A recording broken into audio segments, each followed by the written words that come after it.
अस्सलाम वालेकुम नाजरीन, आप देख रहे हैं प्रोग्राम फेस टू फेस और मैं हूं आपके साथ मनीज़ मोइन। एक नज़र डालते हैं आज की टॉप स्टोरीज पर।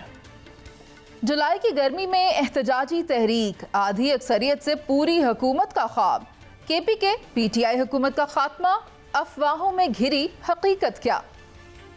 गजा इसराइल जंग बंदी अगले 24 घंटे अहम, अमन की तलाश में इसराइल को तस्लीम करना मजबूरी क्यों। इब्राहिमी मुआहिदा मशरक़ वस्ता में अमन का ज़ामिन। सानहा कराची, गिरती इमारतों से उठता लवाहिकीन का शोर, कसूरवार कौन। तो नाज़रीन, ये थी हमारी आज की टॉप स्टोरीज़ और पैनल में मेरे साथ मौजूद हैं ब्यूरो चीफ पंजाब शहजाद हुसैन भट्ट साहब, उनके साथ तशरीफ़ रखते हैं सलमान आबिद साहब, सीनियर सहाफ़ी और तज्ज़ियाकार हैं। शहर क़ायद कराची से सायरा बानो सियासी रहनुमा हमारे साथ मौजूद होंगी, जबकि शहर इक़्तिदा से मज़हर बड़ला साहब सीनियर सहाफ़ी तज्ज़ियाकार हमारे साथ मौजूद हैं। जैसा कि टॉप स्टोरीज़ आज की मैं आपके साथ शेयर कर चुकी हूँ, एक बार फिर से आपको बताती चलूँ। वो पहली खबर जिस पर हम बात करने जा रहे हैं, एक तरफ हुकूमत गिराने का चैलेंज है तो दूसरी तरफ नंबर गेम पूरी करने की सर तोड़ कोशिश। तहरीक इंसाफ मुहर्रम के बाद तहरीक का आगाज करने जा रही है। देखना यह है कि तहरीक पहले शुरू होती है या हुकूमत पहले गिरती है। क्या KP असेंबली में सियासी जमातों के पास आईनी बेंच के फैसले के बाद तहरीक इंसाफ के आज़ाद अरकान के मुकाबले में इतनी नशिस्तें हैं कि वो PTI हुकूमत को गिरा सकें? और क्या PTI की हुकूमत गिराने से विफाक मुश्किल में तो नहीं आ जाएगा? तो नाज़रीन, मेरे पास मज़हर बड़ला साहब हैं, जिनसे मैं चाहती हूँ कि मैं गुफ्तगू का आगाज़ करूँ। बड़ला साहब, आप मुझे बताएं, एक तरफ आपने मौलाना साहब की गुफ्तगू भी सुनी होगी, वो कहते थे कि मैं जाकर विफाक में हुकूमत गिरा दूंगा। दूसरी तरफ अगर आप देखें KP गवर्नमेंट को, तो अपोजिशन के पास तो इतनी नशिस्तें हैं ही नहीं कि वो हुकूमत का तख्ता उलट दें। क्या मौलाना साहब की या ANP की हिमायत हासिल होगी? चल क्या रहा है? अच्छा मुनीज़े, अगर हम पाकिस्तान की सियासी तारीख का जायज़ा लें तो आपको पता चलेगा कि सबसे ज़्यादा आसान जो है हुकूमतें गिराना, वो वफाक में आसानी से हुकूमतें गिरती रही हैं। पंजाब में 90s में 80s में हुकूमतें आसानी से गिरती रही हैं, ख़ास तौर पर 90s के ज़माने में। बलूचिस्तान में आसानी से हुकूमतें गिर जाती हैं। सिंध में आसानी से हुकूमत नहीं गिरती, ना ही खैबर पख्तूनख्वा में आसानी से हुकूमत गिरती है। आज़ाद कश्मीर में आसानी से हुकूमत गिर जाती है। तो ये डायनामिक्स थोड़े मुख्तलिफ हैं सिंध और खैबर पख्तूनख्वा के। दोनों सूबों में हुकूमतें गिराना आसान नहीं होता। अब आ जाइए, चूँकि सवाल खैबर पख्तूनख्वा के हवाले से है। पहली तो अनोखी जो बात हुई पाकिस्तान की सियासी तारीख़ में, इसकी नज़ीर नहीं मिलती कि 23 सीटें जिन्होंने जनरल इलेक्शन में जीती थीं, उनको 30 सीटें दे दी गई तोहफे में। सुबहान अल्लाह, इतनी बंदरबाट तो पता नहीं हातम ताई के ज़माने में होती हो, लेकिन हमारे यहाँ हो गई है, अदालतों के ज़रिए हो गई है, मान लिया जी। अब ये 53 सीटें बनती हैं और उसमें ANP भी शामिल है, ज़ाहिर है पीपल्स पार्टी भी है, नून लीग भी है और JUI फे भी है। अब इसमें JUI फे की सीटें ज़्यादा हैं, ज़ाहिर है फिर वो वज़ारत आला मांगेंगे मौलाना साहब। अगरचे शरई तौर पर या दीनी तौर पर तो नाजायज़ माल हड़प करना गलत है, मगर यहाँ कर लिया गया है। हाँ जी, मेरा नहीं ख्याल कि हुकूमत वहाँ आसानी से गिराई जा सके। बाकी ये जो वहाँ के गवर्नर और वज़ीर आला एक दूसरे को धमकियाँ देते हैं या बड़के मारते हैं, दोनों आपस में कज़न हैं और मेरा ख्याल अपना अपना इक़्तिदार बचाने के लिए दोनों बढ़ के मारते हैं। ठीक है मज़हर बड़ला साहब, आपका पॉइंट आ गया, आपका पॉइंट आ गया। डिबेट जब ओपन करेंगे आप मजीद बताइएगा। आपने भी कहा कि बढ़ के मारी जा रही हैं, तो पूछ लेते हैं सलमान आबिद साहब से कि इस बात में कितनी हकीकत है। सर मुझे ये बताएं, नंबर गेम की बात की, बड़ला साहब ने भी 19 नशिस्तें हैं, JUI फे के पास, ANP के पास 3 नशिस्तें हैं, तो आपको क्या लगता है, क्या अपोजिशन कोई वारदात डाल पाएगी? देखिए, इस वक्त पाकिस्तानी सियासत में एक तमाशा हो रहा है और इस्लामाबाद की अगर आप ख़बरें सुने तो ऐसे लगता है कि जैसे मुल्क में कोई सियासी भूचाल आने वाला है। कोई ईवान सदर में तब्दीली की बात कर रहा है, कोई 27वीं तरमीम की बात कर रहा है, कोई KPK की हुकूमत गिराने की बातें कर रहे हैं, कोई स्पीकर और डिप्टी स्पीकर के ख़िलाफ़ करारदाद लाने की बातें कर रहे हैं। यानी एक अजीब व गरीब मंजरनामा कौमी सियासत के अंदर आ गया है। वो जो पोलराइजेशन पहले थी ना, उसमें अब मजीद शिद्दत आ रही है और लगता ही है कि ये अफवाहबाजी जो है ये बड़े मुनज़्ज़म तरीके से फैलाई जा रही है, चाहे फॉर्मल मीडिया में भी और आपके सोशल मीडिया और डिजिटल मीडिया के ऊपर भी, और हमारे टॉक शो भी उसी के ऊपर हो रहे हैं। यानी एक ऐसी सियासी अफरा तफरी जिसके बारे में कहा यह जा रहा है कि बहुत सारी बातें शायद हक़ाइक़ पे मबनी ना हो, लेकिन हमारी बहुत से लोगों की ख्वाहिश है मसलन KPK की हुकूमत तब्दील हो जाए। भाई अगर KPK की हुकूमत तब्दील हो गई तो पूरे मुल्क का सियासी निज़ाम लपेटा जाएगा। ये सिर्फ KPK तक तब्दीली तक महदूद नहीं रहेगा खेल। और इसी तरीके से अगर आप 27वीं तरमीम लाने की बातें कर रहे हैं तो पहले तो 26वीं तरमीम का नताइज जो भुगत रही है कौम, अदलिया को जिस तरह से हमने पैरालाइज कर दिया वो हम देख रहे हैं। तो मुझे लगता है कि पाकिस्तानी सियासत जो है वो दोबारा तकसीम होने के अमल में जा रही है और पोलराइजेशन बहुत ज़्यादा हो रही है। सियासी डीलों की बातें हो रही हैं, अफवाह तफहीम की बातें भी हो रही हैं, लेकिन एक दूसरे पर सबकत ले जाने की बातें भी हो रही हैं। कोई किसी को सियासी तौर पर एक्सेप्ट करने के लिए तैयार नहीं है, कोई किसी के मैंडेट का एहतराम करने के लिए तैयार नहीं है। आपने 26 अरकान असम्बली जो पंजाब के थे उनके खिलाफ जो है वो इलेक्शन कमीशन में रेफरेंस दायर कर दिया है। यानी आप खुद इन्वाइट कर रहे हैं लड़ाई को, आप खुद इन्वाइट कर रहे हैं महाजराई को, टकराव को, तनाव को, और इसके नतीजे में फिर कौमी सियासत कैसे आगे बढ़ सकेगी? मुझे तो ये बुनियादी बात लगती है। सियासत की बात करते हुए नजर आते हैं मगर अमलन हमें कुछ दिखाई नहीं देता है। सायरा जी, आप मुझे ये बता दें कि जितनी भी बातें सुनाई दे रही हैं, गवर्नर KP के स्टेटमेंट भी सामने आ रहे हैं, अली अमीन की बातें भी सामने आ रही हैं, आपको इन तमाम बातों में कहीं कोई हकीकत नजर आती है? क्या वाकई KP में ये गवर्नमेंट चेंज कर सकते हैं? अस्सलाम वालेकुम। हकीकत देखिए, जिस तरीके से इस वक्त मुल्क में जो हालात हैं और जो जो चीजें हमने देखी हैं, होने को तो कुछ भी हो सकता है, होने को कुछ भी हो सकता है। अभी बरलास साहब ने कहा कि जो हुआ उसकी नज़ीर नहीं मिलती। आपको क्यों नज़ीर नहीं मिलती? कि आप भुट्टो और शेख मुजीबुर रहमान के इलेक्शन भूल गए? क्या फातिमा जिन्ना को जिस तरीके से हराया गया वो भूल गए? और फिर उस तरीके बाद में आते रहे और 8 फरवरी को जो हुआ 17 नशिस्तों वालों को लाकर इक़्तिदार सौंप दिया, वो भूल गए।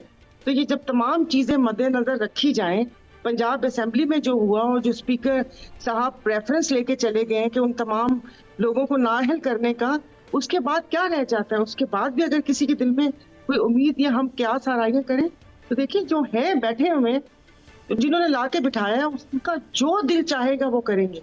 क्योंकि पिछले इस 2.5 सालों में तो हमने यही देखा कि वो जो उठते हैं रात को जो ख्वाब आता है और उसके बाद सुबह उसकी तकमील के लिए वो चल पड़ते हैं। तो कुछ भी हो सकता है। अब मुझे नहीं पता कि ये क्या गेम है। गंडापुर साहब जो एक वो कर चुके हैं बजट के मामले में, वो अपने वर्कर्स को या बाकी लोगों का चुप करवाने के लिए या माइंड डाइवर्ट करने के लिए कि सब एक नुक्ते पे इकट्ठे हो जाए कि ये KP गवर्नमेंट चली जाए। KP गवर्नमेंट चली जाए, वो तो खुद कह रहे हैं कि अगर खान साहब ने कहा तो वो इन असेंबलियां तोड़ देंगे, तो फिर KP गवर्नमेंट को उनको बचाने का मतलब जो बैठकर एक वो कहते ना कि एक SP तब्दील नहीं कर सकते, जो अपने सूबे में होने वाले ड्रोन हमलों की मजम्मत नहीं कर सकते, जो वहां पर लोगों को बचा नहीं सकते, ऐसी हुकूमत का क्या फायदा? बाकी पीपल्स पार्टी के जो गवर्नर साहब इस तरीके की गुफ्तगू कर रहे हैं वो वैसे दिल खुश कर रहे हैं। क्योंकि सायरा जी, आपकी गुफ्तगू सुनकर मुझे याद आया कि अली अमीन साहब तो कहते हैं कि फैसल करीम कुंडी कोई UC का भी इलेक्शन वहां पर जीत नहीं सकते। खैर, आपकी बात से ये बात याद आई थी, लेकिन अब मुझे गुफ्तगू लेकर आनी है नून लीग के तर्जुमान शहजाद हुसैन भट्ट साहब की तरफ। भट्ट साहब, मुझे बताइएगा कि वजीर आजम पाकिस्तान ने भी गवर्नर KP से रब्ता किया है और कहा है कि ज़रा देख लें, हालात को भांप लें, कोई उम्मीद नज़र आ रही है यहाँ पर गवर्नमेंट तब्दील करने के लिए? तो क्या लग रहा है आपको? नंबर तो पूरे हैं नहीं और गिराने की बात कर रहे हैं हुकूमत को। बहुत शुक्रिया मुनीज़े। देखें, इस वक्त जब हुकूमत तरक्की कर रही हो ना, तो फिर कुछ लोगों को मफरूज़े याद आ जाते हैं, फिर वो अफरा तफरी की जानब चले जाते हैं, फिर वो कहते हैं कि जनाब ये सोशल मीडिया पे क्या चल रहा है। ये स्टेप बाय स्टेप चीज़ें चल रही हैं। और देखें भाई, अभी फरमा रहे थे सलमान भाई और सायरा बानो फरमा रही है, मुझे समझ नहीं आ रही। मैं समझा देता हूँ। 3 बंदे जो तर्जमान PTI के बैठे हुए, आज तो मुनीज़े सलीम भी जो है, मुनीज़े मोइन, वो भी PTI की तर्जमान बन गई। चलो, ये 4 की बजाय 14 बंदे भी PTI के रल जाए ना, तो शहजाद हुसैन भट्ट अकेला ही बारी है। अच्छा, आगे चलते हैं। अब मैं आपको समझाता हूँ हो क्या रहा है। हो ये रहा है कि हुकूमत तहरीक एतमाद का ड्रामा कर रही है और असल कहानी सेनेट की है, जो इन चारों बंदों को समझ नहीं आ रही। हो क्या रहा है? हो ये रहा है कि पीटीआई हुकूमत का खात्मा, अफवाहों का में गिरी। हकीकत क्या है? और हकीकत क्या है? बात सीधी सी है कि हुकूमत ने सेनेट के इंतखाबात लेने हैं और इस वक्त अगर आप गौर करें, सादा अक्सरियत हासिल करने के लिए अब सिर्फ 18 वोट है केपीके के पास। काउंटिंग करें ना, गिन लेना है कितने, 18 वोट है मेरे हिसाब से। अगर 18 वोट है, 35 अरकान आज़ाद हसीयत से है। अरकान के एमपीएस की तादाद पीटीआई की 58 है। आर्टिकल 6 का इतलाक उन अफराद जो 35 अरकान आज़ाद है उन पर नहीं होता, और जब चाहे हुकूमत गिरा ले। बट हुकूमत नहीं गिरानी मुनीज़े, सेनेट के इंतखाबात के बाद असल कहानी खुल के आपके सामने आएगी। आपकी गुफ्तगू तो मैंने सुन ली, जरा मुझे नंबर भी पूरे करवा दें, ये आपने किस तरह नंबर बनाए हैं? जी मैं आपको बनाता हूं, आपके पास। मुझे तो आप बना ही रहे हैं, आप मुझे नंबर बताएं। मैं आपको बनाऊंगा तो ही दुनिया को बताऊंगा। इस वक्त केपी के असेंबली में 35 अरकान आजाद हसीयत से बैठे हैं। कैलकुलेशन देखिए, आपके सामने पेपर पड़ा हुआ है। वो 35 अफराद जो हैं उन पर आर्टिकल 63 का इतलाक नहीं होता। खरीदने कितने हैं इनमें से? 18 तो टोटल है। जो अगर वैसे आ जाए, मोहब्बत में चली आए, खिंचे कच्चे धागे की तरह सनम खिंचे चले आए, या पैसे लेके आप आ जाए पब्लिक इंटरेस्ट में। सायरा जी क्या इस तरह आते? सायरा जी पब्लिक इंटरेस्ट में आपने कहा ना, भट्ट साहब ने कहा मोहब्बत में आ जाए, या मोहब्बत नहीं होती, या इंटरेस्ट होता है। नाम उसको पब्लिक इंटरेस्ट दिए जाते हैं, लेकिन 90% सियासतदान मुफादात परस्त है। कौन सा सियासतदान है? क्या पीपल्स पार्टी नहीं? क्या पीर पगाड़ा साहब नहीं? क्या मुस्लिम लीग नून नहीं? क्या पीटीआई नहीं? मौलाना को तो भूल ही 99.9% सारे ही ऐसे हैं। आप बताए नहीं है? आप मेरी पार्टी का नाम तो मत लीजिए। हम 2013 से हमारे साथ जो हो रहा है, जो बैक स्टैबिंग हो रही है, तो आप इन बाकी सियासतदानों की लाइन में प्लीज मत खड़ा कीजिए। अगर ऐसे होता तो 2024 के इंतखाबात में हम भी आपको यहाँ पर। जी सायरा जी, नंबर गेम कैसे पूरी करेंगे शहजाद हुसैन भट्ट साहब? मुझे बताएं, 20 नंबर कहाँ से आएंगे? 20 नंबर जी मैं बताती हूँ। 17 सीटों के आगे, 17 के आगे 0 लगा देंगे। फिर वो कहते हैं ना कि 215 के 2 के पहले 1 लगा देंगे। जिस तरीके से नंबर गेम पूरी किए, 45 को 47 कर देंगे। फार्मूला तो इन्होंने कभी हमें बता दिया 1 साल पहले। 47 वाला, हाँ जी वही ना। 17 को आगे 0 लगा देंगे, 170 हो जाएंगे। बाकी भट्ट साहब की बाकी बातों पे तो जाहिर है हर किसी को अपना नुक्ता पेश करने का हक होता है, लेकिन इनको प्लीज भट्ट साहब खुदा का वास्ता है, मुल्की तरक्की, माशी तरक्की का जिक्र मत कीजिएगा और कायल करने की कोशिश मत कीजिएगा, क्योंकि यहाँ पर बिजली का बिल ना देने पे सिर्फ 3800 पे एक नौजवान लड़के ने तेजाब पिए। हमारे नवाबशाह में 2 लोगों ने खुदकुशी की है। अच्छा। तो खुदा के वास्ते माशी तरक्की का नाम बताइएगा मुझे।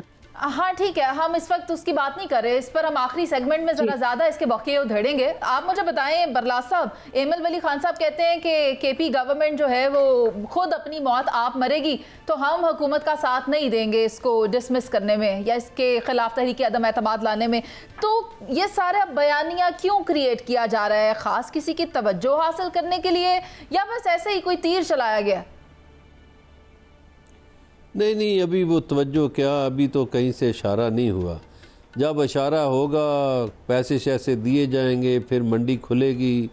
और मंडियों के माहिर आपको पता है आसिफ जरदारी ज़्यादा हैं, वो ख़रीदारी में अभी नहीं शरीक हुए, तो मेरा ख्याल है अभी कोई वहाँ तब्दीली का इम्कान नहीं। और जो भट्ट साहब फरमा रहे हैं ना 35,000 अरकान, 35,000 अरकान, वो भाई वो किसी के नाम पर वोट लेकर आए हैं, आगे कोई चूचे नहीं बैठे हुए, वो उनको बाउंड करेंगे। इस तरह नहीं है कि वो आज़ाद अरकान जिधर उनका मुंह दिल चाहे मुंह उठा के घूमते फिरे।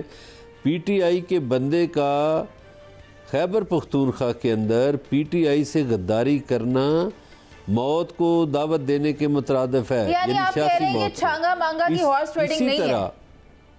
नहीं, इसी तरह पीपल्स पार्टी के किसी बंदे का सिंध में पीपल्स पार्टी से बगावत करना, उसको दगा देना सियासी मौत है। चूँकि उन्होंने अपना एक बनाया हुआ है, जो भी सिस्टम बनाया है वो सायरा बानो बेहतर जानती हैं, 3 इलेक्शन किस तरह ख़रीदे गए, किस तरह हुआ। लेकिन पीटीआई जो है वो तो जेन्युइनली केपी की एक बड़ी जमात है, और वहाँ तो जज्बाती लोग हैं, वहाँ तो दगा देने का सवाल ही नहीं पैदा होता कि बंदा दगा दे जाए। और जो 4 अरकान उनके कौमी असम्बली से गए, देखो ये पंजाब के लोग ज़्यादा बिकते हैं, ये हमें मान लेनी चाहिए हकीकत, उनके ख़िलाफ़ भी रेफरेंस चले गए हैं। अब रेफरेंस का जो खेल है उसमें हमेशा ये जो कौमी असम्बली के स्पीकर हैं इस वक्त, इन्होंने 2 नंबरी की थी पिछली दफ़ा। अच्छा। ये 2 नंबरी दिखाते हैं। वैसे तो स्पीकर को रेफरेंस किसी जमात की भी तरफ से आए उसको रोकना नहीं चाहिए। ठीक है। खैबर पख्तूनख्वा में जो स्पीकर है वो PTI के हैं, वो तो ज़ाहिर है रेफरेंस को नहीं रोकेंगे। लेकिन मैं कहता हूँ किसी भी असम्बली का स्पीकर हो, रेफरेंस अगर आए तो उसको रोकना नहीं चाहिए। हाँ मगर यहाँ पे जो कौमी असम्बली के स्पीकर हैं उन्होंने हमेशा 2 नंबरी की है और जानबदारी दिखाई है। जिस तरह पंजाब असम्बली का स्पीकर 2 नंबरी कर रहा है और जानबदारी दिखा रहा है। सर फिर तो पेशावर में भी आप देखें ना, अली अमीन गंडापुर को सितंबर तक के लिए जमानत मिल गई है, तो फिर हर जगह पर हम देख रहे हैं एक आवे का आवा ही बिगड़ा हुआ है। मैं चाहती हूँ सलमान आबिद साहब को भी शामिल गुफ्तगू करें। सलमान साहब, फैसला आता है अदालत का, सेनेट के इलेक्शंस की डेट अनाउंस हो जाती है। देखिए ना, जब आपने एक ख़ास मनसूबाबंदी के तहत पॉलिटिकल प्रोसेस को चलाना है और उससे मतलूबा नताइज लेने हैं और इंतज़ार करना है कि मखसूस नशिस्तों का फ़ैसला कब आएगा, फिर उसके बाद आपने वो खैबर पख्तूनख्वा की नशिस्तों का फ़ैसला करना है, फिर एक दिन के अंदर अंदर अचानक इलेक्शन कमीशन हरकत में आता है, वो सीटें जारी कर देता है। तो ऐसे लगता है जैसे हमारे यहाँ सारा कुछ खेल जो है सियासी महाज पे एक स्क्रिप्ट के तहत होता है, और ये स्क्रिप्ट जो है सिर्फ सियासी जमातों तक महदूद नहीं है। इसमें रियासत के इदारे भी शामिल हैं, इसमें जुडिशरी भी शामिल है, इसमें इलेक्शन कमीशन भी शामिल है। अब सवाल ये है कि सारी पोलराइजेशन से हमने नतीजा क्या निकालना है। अभी आप कहते हैं कि जी शहबाज शरीफ साहब ने अपोजिशन के पास जाके हाथ मिलाया, उनको दावत दी, मुज़ाकरात की, उनको कहा कि हमें अपने ताल्लुकात ठीक करने चाहिए, वसीतर कौमी मफाद में एक होना चाहिए। लेकिन दूसरी तरफ एक तरफ आप 26 अरकान असम्बली के खिलाफ रेफरेंस भेज रहे हैं, दूसरी तरफ आप KPK की हुकूमत गिराने की बातें कर रहे हैं। और देखिए, जो गवर्नर होता है वो बुनियादी तौर पे वफाक का नुमाइंदा होता है और वो एक रियासत का नुमाइंदा भी होता है। अब अगर वो बयानबाजी कर रहा है हुकूमत गिराने की, तो इसके पीछे कौन सी कॉन्स्पायरेसी है, कौन लोग इसके पीछे हैं, क्या इससे नतीजा निकालना चाहते हैं। तो मैं ये कहना चाहता हूं कि पाकिस्तान की सियासत में कोई थोड़ा सा, जिसे कहते हैं कि एक मैच्योरिटी भी तो दिखाई जाए ना। कि सारे के सारे लोग इमैच्योरिटी का जो मुजाहरा कर रहे हैं, इससे नुकसान किसका हो रहा है? पाकिस्तान का हो रहा है, जमहूरियत का हो रहा है, पाकिस्तानी रियासत का हो रहा है। तो हाँ, और आवाम तो बिल्कुल आपने पीछे उठा के फेंक दिया आवाम को। आवाम की तो कोई बात करने के लिए तैयार नहीं है। देख रहे हैं कि शहजाद हुसैन भट्ट साहब को शायद कोई सांप सूंघ गया है। भट्ट साहब, मुझे ये बताएं, संजीदगी की बात करें सलमान आबिद साहब, लेकिन कहा यह जा रहा है अलीमा खान साहिबा की तरफ से कि एहतजाज किया जाएगा। KP हुकूमत पहले गिरती है या एहतजाज पहले होता है? और अगर एहतजाज होता है और शहर इक़्तिदार में अवाम का जमे गफीर जमा करने में PTI कामयाब हो जाती है, तो क्या बानी को रिहाई मिल सकती है? देखिए मुनीज़े, जब सांप तब सूंघता है जब ठूएं लड़ने का अंदेशा हो, सज्जे खब्बे ठूएं बैठे हो, वो ना कहीं लड़ जाए ना, तो इस किस्म का खदशा रहता है हमेशा इंसान को। सांप और न्योले की लड़ाई चलती रहती है। मैं आपके सवाल की तरफ वापस आता हूं। और सांप कौन है बता के जाइएगा। आप न्योला बन जाए, मैं सांप बन जाता हूं। इसमें क्या है, छोड़े इस्लामाबाद वालों को, सीधा सीधा चलते हैं, प्रोग्राम के आगे लेके चलते हैं। अच्छा। मैं ये आपसे अर्ज कर रहा हूं कि इस वक्त अहम पेशरफ्त है। जेल में कैद PTI के जो 5 सीनियर रहनुमा है, उन्होंने मुज़ाकरात की हिमायत करते हुए एक खत भी लिख दिया। शाह महमूद कुरैशी वाली सारी कहानी आपको मुझे ऑलरेडी पता है। अच्छा, अब ये बड़ी डेवलपमेंट है, लेकिन अभी तक वो अफराद माशाल्लाह कामयाब है, हुकूमत भी कामयाब है, अदारे भी कामयाब है। ये सारे मिलके, ये PTI के रहनुमा मिलके खान को अंदर रखना चाहते हैं और कोई बात नहीं, खान अंदर रहे। यहां तक मैं बरलास भाई के साथ हूं, यहां तक ठीक है, बरलास ठीक कहता है। दूसरी आखिरी बात जो आप बार बार कहती है मुनीर, फॉर्म 45, फॉर्म 47, ओ भाई जाके अदालतों में देखें कितने केस पड़े हुए हैं। टोटल 28 बंदे नहीं गए जिन्होंने कहा कि हमारे साथ गद्दारी हुई है। मैं 28 की 28 सीटें आपको दे देता हूं, तो वतन दे देता हूं। क्या ये 25, 26, 28 अफराद जो है ये पूरे पंजाब असेंबली के अवाम को हॉस्टेज कर लेंगे? ये कहेंगे हम बदमाश है? और यार सारे बंदे मुनीज़े एक साइड पर, ये अफराद जेल जा रहे हैं। साइडा बानो फैक्ट्स एंड फिगर पे बात किया करे, तनकीद बराए तनकीद ना करे।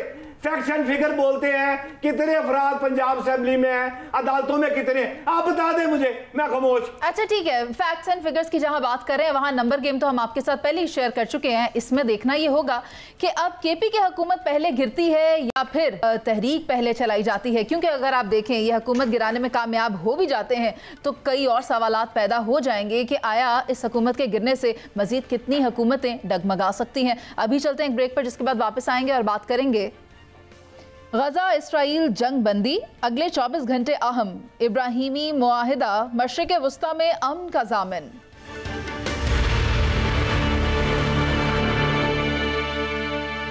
ब्रेक के बाद खुशामदीद। गजा इसराइल जंग बंदी पर बात करेंगे। अगले 24 घंटे अहम है, इब्राहिमी मुआहिदा मशरिक़ वस्ता में अमन का ज़ामिन है। इस खबर की तफसील कुछ इस तरह से है कि हमास और इसराइल के दरमियान जंग बंदी का मुआहिदा, भारत पाकिस्तान जंग बंदी के बाद ईरान इसराइल जंग बंदी और अब हमास इसराइल के दरमियान जंग बंदी पर अमरीकी सदर पुरुम्मीद हैं। क्या हमास इस तजवीज़ को कबूल करेगी जिसे सदर ट्रंप आखिरी पेशकश करार दे चुके हैं?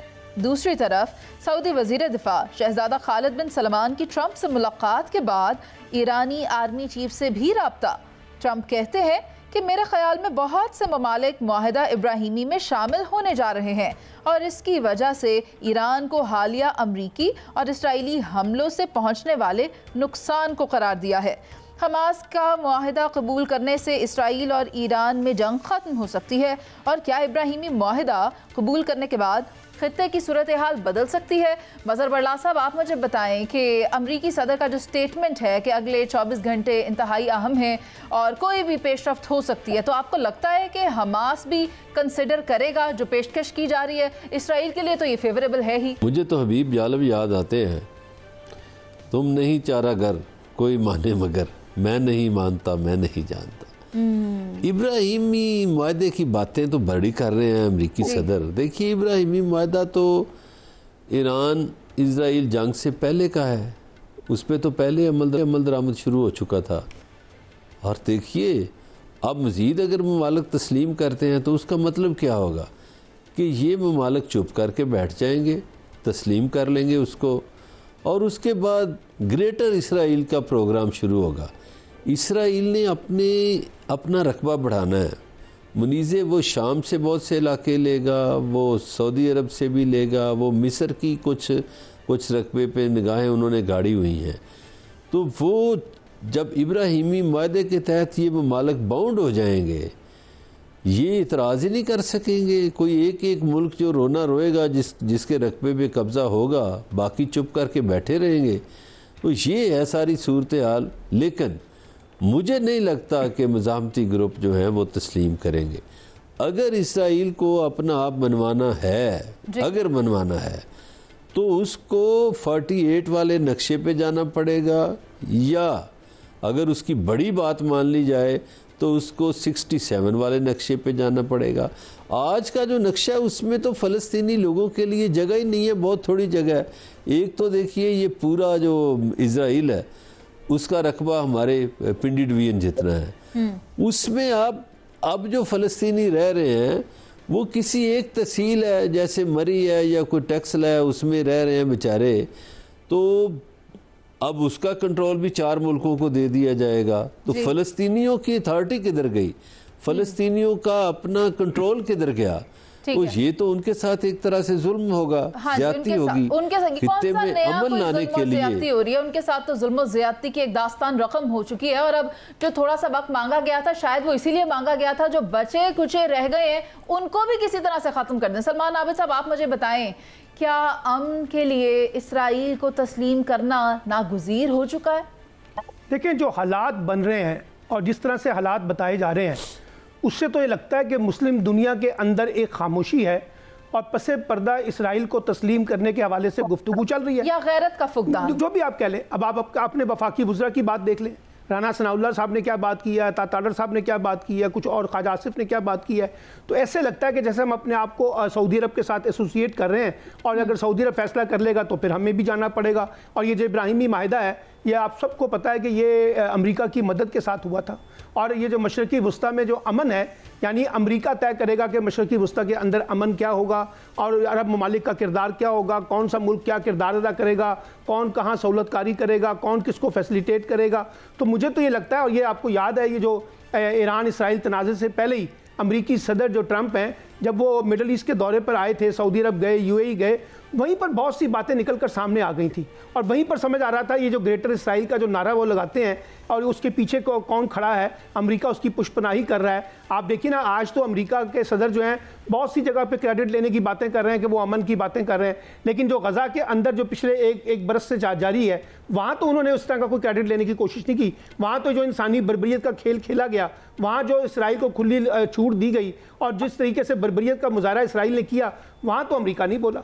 वहाँ तो उसको ग्रेटर इसराइल के कॉन्टेक्स्ट में रखते हुए अगर आप देखें तो ऐसे लगता है कि जैसे इसराइल की पुष्पनाही अमेरिका ही कर रहा है। और ये जो इस वक्त मुस्लिम दुनिया के ऊपर भी प्रेशर आया हुआ है, और मैंने आपको कहा था कि ईरान इसराइल तनाज़े के बाद आप देखिएगा एक बड़ा प्रेशर मुस्लिम दुनिया के अंदर आएगा। ये इब्राहिमी माहिदा कहाँ से आ रहा है, कौन से जो अरब ममालिक हैं वो किस तरह से अपने आप को रोल प्ले करने की बातें कर रहे हैं, सऊदी अरब क्या रोल प्ले करेगा। तो मुझे लगता है आने वाले दिनों में जो मशरक़ी वस्ता में अमन की जो बातें की जा रही है ना, ये अमन से ज़्यादा उसके अंदर एक बड़ी सियासी तकसीम पैदा करेगा। सायरा बानो साहिबा, आप मुझे बता दें कि ये जो इस्लामी ममालिक हैं, क्या ये इंटरनेशनल प्रेशर को बर्दाश्त कर सकते हैं या फिर इसराइल को तस्लीम करेंगे? जी बिल्कुल बर्दाश्त नहीं कर सकते। सबसे पहले तो वो कहते हैं ना कि ये इब्राहिम अकॉर्ड करने की, या जिस तरीके से अभी बरला साहब ने कहा कि ये जंग से पहले, ईरान जंग से पहले जो वो आके तमाम मुस्लिम ममालिक से मिल रहे थे, मुस्लिम ममालिक तो पहले ही कदमों में लेटे हुए, तो आप उनसे क्या उम्मीद कर सकती हैं कि वो यही कह सकते, मतलब सहूलतकारी ही कर रहे हैं। और तो और अभी आप फिर प्रोग्राम की फिर काट देंगी कि सबसे बड़ी तो आप हमारा देखें ना कि पकड़ के उस शख्स को जिसको आलमी दहशतगर्द करार देना चाहिए, उसको नोबेल इनाम के लिए हम लोगों ने उसको नॉमिनेट कर दिया कि ये शख्स जी बड़ा जी, इसने हमारी ऑपरेशन रुकवा दी और वहां कोशिश कर रहे हैं, इसको नोबेल प्राइज मिलना चाहिए। तो ये तो हाल है मुस्लिम उम्मा का, और आप क्या कह रही हैं? अच्छा ठीक है सारा जी, यानी आपके कहने का मतलब है कि यहाँ पर कोई सूरत हाल इस तरह की फेवरेबल नहीं है। अगर पाकिस्तान की बात कर रहे हैं ना, अगर जिस तरह अभी था कि भाई पाकिस्तान अभी क्या फैसले कर रहे हैं, पहले अवाम की मुंतखब हुकूमत तो आ जाए।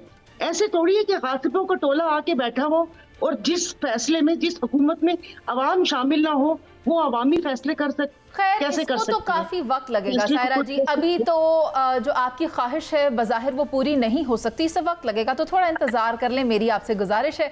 मैं चाहती हूँ कि अब मैं आ जाऊँ शहजाद भट्ट साहब की तरफ। भट्ट साहब, आप मुझे ये बता दें कि पाक भारत जंग पार्शली तौर पर हम कह सकते हैं, चलें अमरीकी सदर का उसमें किरदार रहा, उन्होंने उसे ख़त्म करवाया। ईरान इसराइल तनाज़ा देख लें, गज़ा इसराइल देख लें, हमारे इंटीरियर मिनिस्टर कहते हैं कि इस सेटलमेंट के पीछे, इस रेस्टोरेशन ऑफ पीस के पीछे वर्दी है।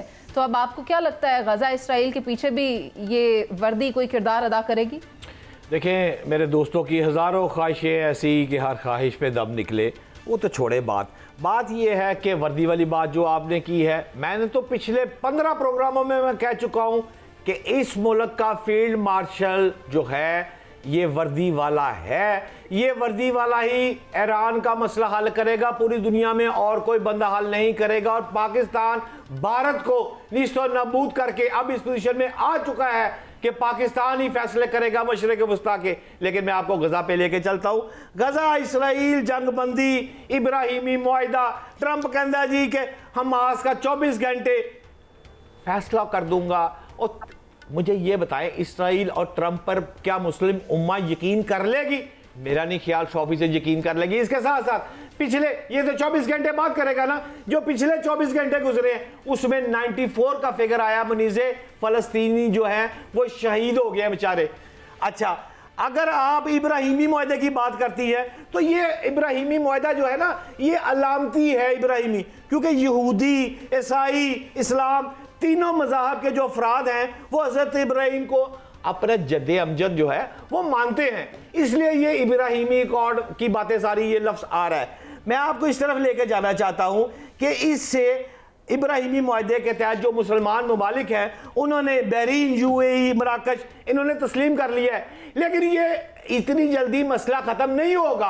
अच्छा। अभी हुसियों को क्या ये 4 मुसलमान ममालिक मुनीज़े मार देंगे? क्या ईरान को नेस्तो नबूद कर देंगे? नहीं, इस तरह नहीं हो सकता। ये अभी लंबी जंग है, अभी सऊदीया करेगा, फिर पाकिस्तान की बारी आएगी। ठीक है, डिबेट ओपन कर लेते हैं। मजहर बल्ला साहब, आप क्यों खामोश हैं? आप मुझे बता दें कि क्या होगा हुकूमत का किरदार इसमें। मैं खामोश इसलिए हूँ कि मैं वुज़रा के बयानात देख रहा हूँ। पाकिस्तान के वुज़रा के बयानात इसराइल के हवाले से बड़े ख़तरनाक आ रहे हैं, और इन बयानात में एक बू आ रही है कि ये कायद आज़म का जो मौक़िफ़ था इसराइल के हवाले से उसकी नफ़ी करने जा रहे हैं, और ये अब सारे बहाने बनाए जाएंगे। अभी चंद दिनों बाद ये शुरू हो जाएगा, बल्कि शुरू हो चुका है। आप आज भी कायद आज़म के दौर में ही है। वक्त और हालात का हमें नहीं, हमें कायद आज़म की बात माननी चाहिए।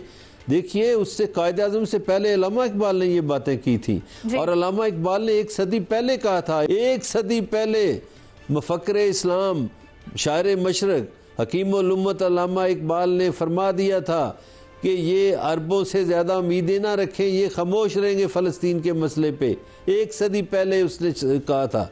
और कायद आज़म का भी मौक़िफ़ यही है कि इसराइल एक नाजायज़ रियासत है, लेकिन अब जो हुकूमत है पाकिस्तान की, ये एक तज़िया पेश कर रही है, ये एक बयानिया बना रही है कि जी वो जी तस्लीम कर लें जी, हमारी कौन सी सरहद में है, मेरी बात सुने। आपने मुझे अल्लामा इकबाल का स्टेटमेंट सुना दिया, मैं आपको बेन गौरियान की बात बता देती हूँ। वो ये कहते हैं कि पाकिस्तान अरब्स का फ्रेंड हो सकता है मगर ज्यूज का नहीं हो सकता। ये उसका मौक़िफ़ है ना, मुझे गौरियन का मौक़िफ़ नहीं सुनना, मुझे तो अल्लामा इकबाल और कायद आज़म की बात माननी है। मैं पाकिस्तानी हूँ, मैं बानियाने पाकिस्तान की बात मानूंगा, उस पर मुझे अमल दरामद करना है। और जो देखिए, कायद आज़म बहुत विजनरी आदमी थे, अल्लामा इकबाल बहुत विजनरी आदमी थे। जो अल्लामा इकबाल ने तो वो बातें की हैं इस दुनिया के बारे में, 1 सदी पहले उन्होंने ऐसी बातें की कि जैसे है दिल के लिए मौत मशीनों की हुकूमत। तो ये बातें इकबाल ने ऐसे थोड़ी की हैं। इकबाल बहुत बड़ा फ़िलासफ़र है। बदकिस्मती से यहाँ जना और इकबाल को समझा ही नहीं गया, यहाँ इकबाल को पढ़ाया ही नहीं गया। यहाँ तो पता नहीं कौन कौन से फ़लसफ़े पढ़ाए जाते रहे। पाकिस्तानी कौम इस फ़लसफ़े को नहीं मानेगी, पाकिस्तानी अवाम इस बयानिए को नहीं मानेगी कि इसराइल को तस्लीम कर लिया जाए किसी भी सूरत में। ठीक है, मुझे बताएं सायरा जी, आप कुछ ऐड करना चाह रही हैं? वो कह रहे हैं अवाम नहीं मानेंगे। अवाम से पूछ कौन रहा है? अवाम तो बेचारी कहीं भी नहीं है। अवाम की तो राय को रोनते हैं पांव तले। और अभी आप उससे पहले बात कर रहे हैं ना कि मोहसिन नकवी साहब ने बोला है कि इसके पीछे भी बनती है। आपने भी पे गौर नहीं किया। मैं चाहती हूँ बट साहब कुछ ऐड करना चाह रहे हैं। मैं सिर्फ 2 लाइनें मुनीज़े आपकी इजाजत से ये कहना चाहता हूँ। मेरे काबिल एहतराम मजहर भाई फरमा रहे हैं, ओ भाई बहरीन, यूएई, ताडे ईरान हमसाया ममालिक जी तुसी बड़ी तारीफा करते हो कि जी ईरान बड़ा हमारा भाई मुल्क है। ईरान ने तस्लीम नहीं किया इसराइल को, ये वही इसराइल है जिसको टर्की ने किया। ठीक फरमा रही हैं आप, ठीक है। ये सारे मुसलमान ममालिक का एक मिनट ईरान ने उस वक्त किया जब ईरान पे कठपुतली हुक्मरान थे, शाह की हुक्मरानी थी। हाँ जी, ईरान में इस रजीम की हुकूमत नहीं थी। हाँ जी। अच्छा, जो इमरान खान के दौर में मुआहदे हुए थे वो नहीं माने जाएंगे, जो नवाज शरीफ के दौर में होंगे वो माने जाएंगे। और बात हुकूमत की होती है यार। ईरान ने माना, वो शाह का दौर था, यह मजहर बरलास का दौर था, हुआ तो सही ना। मैं ये सिर्फ एक फिक्रा कहना चाह रहा हूं भाई, इस वक्त जैसे मुनीज़े कह रही है कि नया दौर आ गया, ठीक कह रही है कि इस वक्त टेबल पर बैठ के गुफ्तगू हो रही है। ये नहीं फैसला हो रहा कि इसराइल को सऊदीया तस्लीम कर, अभी हमारा तस्लीम करने का तो कोई चक्कर ही नहीं। अभी तो सऊदीया करेगा तो फिर यजीदियत को कैसे मान लें? 1400 साल हो गए हैं, हम यजीदियत को कैसे मान लें नए दौर में? आप कहते हैं यजीदियत को भी मान लें नए दौर में, जुल्म को भी मान लें, हर एक पे लब्बैक कहें, नहीं कहेंगे। तो तवील हो सकती है। खैर, मुसलमानों का किबला भी तो बदल दिया गया था, लेकिन अब देखना यह होगा कि आइंदा 24 घंटे जिन्हें अहम करार दिया गया है उनमें क्या फैसला होता है। अभी चलते हैं एक ब्रेक पर, जिसके बाद वापस आएंगे और बात करेंगे कराची के सानहे की। सानहा कराची, गिरती इमारतों से उठता लवाहिकीन का शोर, कसूरवार कौन?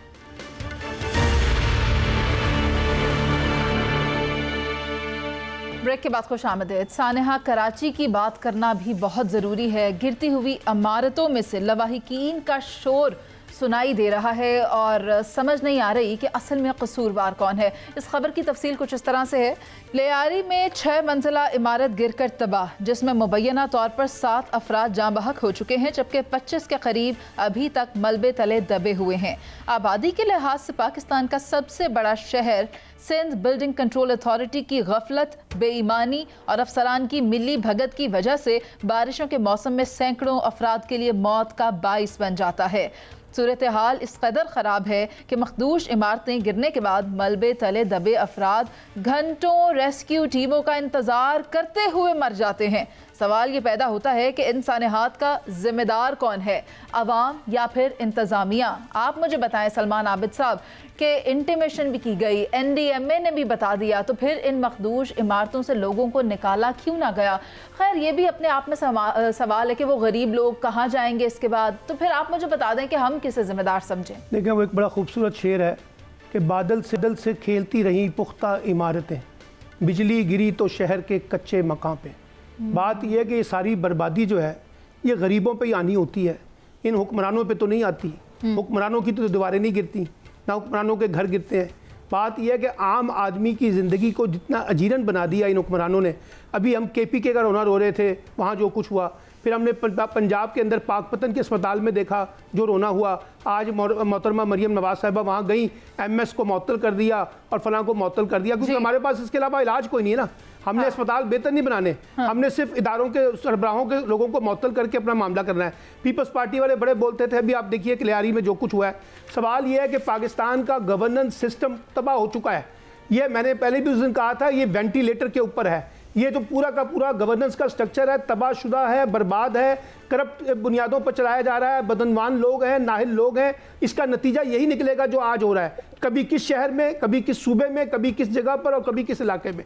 लेकिन सवाल ये है, हम हरकत में उस वक्त आते हैं जिस वक्त जो है ना वाक़या हो जाता है, यानी वाक़े से पहले के जो इक़दाम होते हैं इंतज़ामिया के, इदारों के, हुकूमत के, वुज़रा के, वो कोई नहीं देखेगा, वो वहाँ पे कोई नहीं नजर आएगा। बयानबाजियाँ बड़ी बड़ी KPK की हुकूमत नाकाम हो गई, उसको तोड़ दिया जाए, पंजाब की हुकूमत नाकाम हो गई, उसे तोड़ दिया जाए, सिंध की हुकूमत नाकाम हो गई, उसे तोड़ दिया जाए, या सिंध ने जो है ना हांगकांग बना लिया है, पंजाब ने पेरिस बना लिया है। सवाल यह है कि पाकिस्तान का गवर्नेंस का निज़ाम कहाँ है जो आम आदमी को तहफ़्फ़ुज़ दे सके? आप पाकिस्तान के गवर्नेंस की बात करें, मुझे तो तमाम सूबों में गवर्नेंस नजर नहीं आ रही। तो मैं कह रहा हूं, पूरे पाकिस्तान की बात कर रहा हूं, तो उसमें चारों सूबे शामिल हैं। बिलखुसूस बलोचिस्तान के आप हालात देख लें। सायरा जी, आप बैठी हुई हैं कराची में, आप मुझे ये बता दें कि ये वाकया जहां पेश आया है उसके अलावा भी कराची की कई इमारतें मखदूश हालत है उनकी, वहां पर से भी क्या लोगों को निकाल लेंगे? और इतनी तादाद में जब लोगों को निकाल लेंगे तो उन्हें रखेंगे कहाँ? कोई इंतजाम किया हुआ है या नहीं किया हुआ, या वहां पर भी सिर्फ एक जुआ खेल रहे हैं इंसानी जानों के ऊपर? मुझे बताएं, क्या देख रही हैं?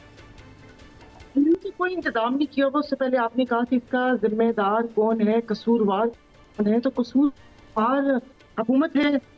सिंध बिल्डिंग कंट्रोल अथॉरिटी का इदारा है और उसमें तमाम हुकूमत में, उसमें मैं MQM का नाम भी लूंगी कि जिस तरीके से उन लोगों ने चाइना कटिंग की है। कराची में आधे से ज्यादा जो बिल्डिंग्स हैं वो नालों के ऊपर बनी हुई है, सीवरेज का कोई सिस्टम नहीं है और वो नाले हैं। जब उन नालों में ये गैस भरी जाती है, अपने कराची में तो आए दिन ऐसे वाकयात होते हैं जो कि हमारे, वो कहते हैं कि कोई वो मेन स्ट्रीम में जगह नहीं बना पाते, कि छोटे छोटे घर या दुकानें जिस तरीके से वो होती हैं। पूरे कराची में, बल्कि पूरे पाकिस्तान में मैंने सीवरेज के सिस्टम नहीं देखा। इस्लामाबाद ये इधर होकर, बट मैं तो सिर्फ देख कर आई हूँ। यहाँ पर कराची के इस जो मेन शहर है, यहाँ पर सीवरेज का सिस्टम, तो जैसे ये सलमान साहब ने कहा कि यही होगा, उसको मुअत्तल कर दिया। आप सईद गनी साहब ने कहा जी कमेटी बना दी है, वहां पर लोग पहुंचे, तो इंसानी जाने गई हैं, उनकी भरपाई कैसे हो पाएगी? तो ये कुछ दिनों बाद वापस से ये मसला फाइल की नजर हो जाएगा और कराची के लोगों को ऐसे ही मरने के लिए छोड़ दिया जाएगा। जो नालों के ऊपर जो चाइना कटिंग और जिस तरीके से वो कहते हैं कि बिल्डिंग, आपने देखा होगा बिल्डिंग कंट्रोल अथॉरिटी के भी एक बड़ा वो नैब में उनका किस्सा चला था। और ये यहाँ पर तो यही, आप पैसे दे और कोई भी नक्शा 2 मरले के ऊपर आप 10 मंजिला बिल्डिंग का नक्शा बनाने के लिए दे दें। और अभी आपने 4 दिन पहले देखा होगा कि एक टंकी गिरी है जो कि 4-5 फ्लोर की छतों को तोड़ते वो नीचे गई है। अब वो बेचारे क्या करें। मसाइल गिने हैं यहाँ पर तो अनगिनत मसाइल हैं। खैर, चाइना कटिंग की जो आपने निशानदेही की बहुत ही खूब की, और वो जो आपने कहा कि एक्सटेंशंस की आपने बात की, कुछ फेजेस को एक्सटेंड किया जा रहा है। जहाँ एक्सटेंशन नहीं है ना सायरा जी, वहाँ पर भी अजाब आया हुआ है, अल्लाह का अजाब आया हुआ है। आप आई चंद्रीगढ़ रोड देखें, वहाँ तो बारिशें होती हैं, सैलाब आ जाता है, ऊपर से मैन होल खुले हो तो बंदे तो उस गटर के अंदर जाकर गायब हो जाते हैं, और फिर जब बरामद होते हैं तो वो इंसान नहीं रहते, वो मुर्दा लाशें होती हैं, वो मुर्दा हो जाते हैं। तो यहाँ पर तो किसी के अंदर हमदर्दी नहीं नजर आ रही। मैं चाहती हूँ कि शहजाद भट्ट साहब बता दें कि ओवरऑल हुकूमती कारकर्दगी क्या है, क्या किया जा रहा है। देखिए मुनीज़े, इंतहाई अफसोस है, दुख है। 7-8 अफराद जाँ बाक हो गए, 7-8 अफराद को हॉस्पिटल मूव कर दिया गया। 25 से 26 अफराद अभी भी मलबे तले दबे हुए हैं, उनको निकालने की कोशिश की जा रही है। इंतहाई दुख और अफसोस की घड़ी है। कोई तनकीदी बात मैं नहीं करना चाहता, लेकिन मैं ये ज़रूर कहूँगा आपको कि आपके इंट्रो में एक बड़ा खूबसूरत लफ्ज़ था कि उनको नोटिस दिए गए और वो वहाँ से अगर जाते तो फिर जाते कहाँ। ये सच था।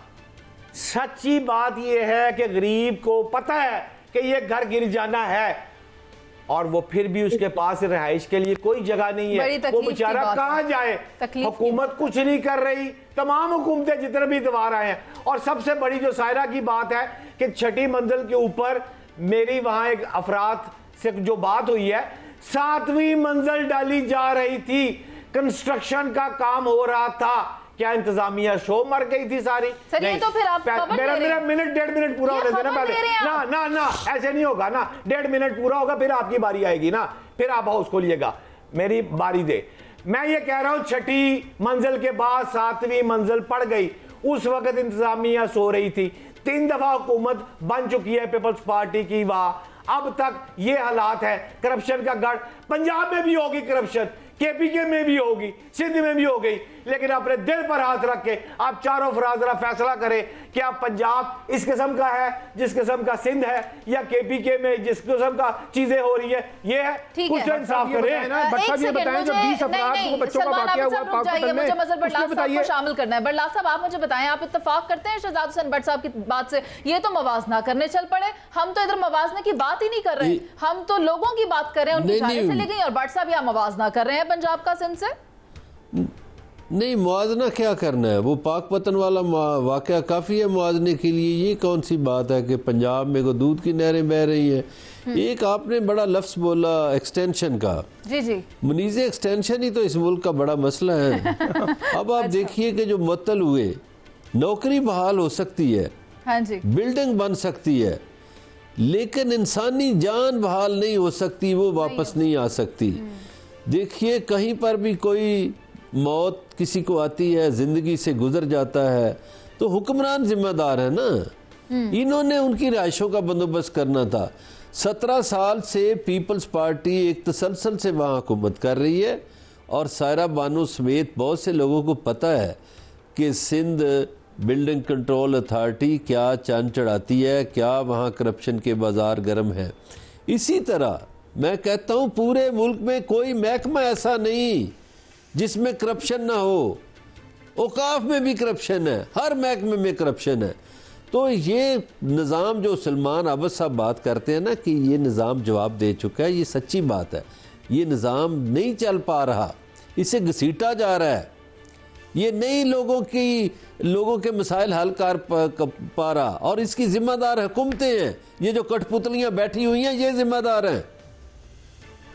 ठीक है। सलमान आबिद साहब, आप कुछ ऐड करना चाह रहे थे? मैं तो सिर्फ ये कहना चाह रहा था कि देखें, मसला ये नहीं है कि हम किसी एक हुकूमत के हक में और एक हुकूमत की मुखालफत करें। मैंने तो आपसे ये कहा है कि पूरा का पूरा हमारा इंफ्रास्ट्रक्चर तबाह हो चुका है, गवर्नेंस का सिस्टम फेल हो चुका है। आप महकमों पे महकमे बना रहे हैं। अब आप मुझे बताइए ना, वज़ीर आला के काम ये रह गए हैं कि वो जाकर अस्पतालों के अंदर MS या जो हेल्थ डिपार्टमेंट के ऑफिसर हैं उनको सस्पेंड करने बस, और वहाँ पे जाके जिंदाबाद और मुर्दाबाद के नारे लगवा रहे हैं। और भाई आप ये बताइए, पिछले 5 बरसों में या 2 बरसों में या 1 बरस में आपने हेल्थ रिफॉर्म्स क्या किए हैं, आपने एजुकेशनल रिफॉर्म्स क्या किए हैं, आपने पुलिस रिफॉर्म्स क्या किए हैं, आपने ब्यूरोक्रेटिक रिफॉर्म्स क्या किए हैं, आपने इकोनॉमिक रिफॉर्म्स क्या किए हैं? वहाँ तो आता ही कोई नहीं है। सिर्फ एक मीडिया की हाइप लेने के लिए, मीडिया के ऊपर पॉलिटिकल स्कोर करने के लिए, एक ये सोशल मीडिया हमारे ऊपर चढ़ के बैठ गया है। हर बंदा जो है वो डिजिटल मीडिया के ऊपर जाकर अपने आप को बताता है कि देखिए जी हमने तो बहुत शानदार काम कर लिया। आपका पॉइंट आ गया, लेकिन मैं ये कहना चाहूंगी कि ये बात सिर्फ तशहीर की नहीं है, काम किया जा रहा है। जहां तक तालीम की बात है, इनिशिएटिव्स लिए जा रहे हैं, लैपटॉप्स दिए जा रहे हैं। तालीम के बारे में भी सुन लें, तालीम के बारे में भी सुन लें। अभी आपने तालीम की बात की है, पाकिस्तान की तारीख कौन सी रिफॉर्म्स है? सबसे कम बजट 0.8% जीडीपी का तालीम पे खर्च किया पिछले साल। ना सिर्फ ये बल्कि सेहत में भी काम हो रहा है, क्लिनिक ऑन व्हील्स, तमाम काम किए जा रहे हैं। वो अलग बात है, अगर हम इसे एक्नॉलेज नहीं करना चाहते, बीइंग हैविंग एनी इंटरेस्ट, हम ये देखते हैं अगर पंजाब में काम हो रहा है तो हो रहा है। पंजाब के सूबे को मिसाल बनाया जा रहा है। आप देखें ना, सिंध के हालात देख लें, केपी के देख लें, लेकिन आहिस्ता आहिस्ता करके होता है, आहिस्ता करके होता है। मजदूर पंजाब में रुल गए हैं। प्रोग्राम का वक्त खत्म हो रहा है। मैं सिर्फ इतना कहना चाहती हूँ, अगर हम देखेंगे सियासतदानों के नजदीक कौमी मुफाद क्या है, तो वो सिर्फ इतना ही नहीं है कि अपने को बचाने के लिए कानून साजी कर लें। मुझे तो काबिल अजमेरी का वो शेर याद आता है आज कराची का सानेहा देखने के बाद, सानेहा सवाद देखने के बाद, कि वक्त करता है परवरिश बरसों, हादसा एकदम नहीं होता। मुझे इजाजत दीजिए, अल्लाह ने के बाद।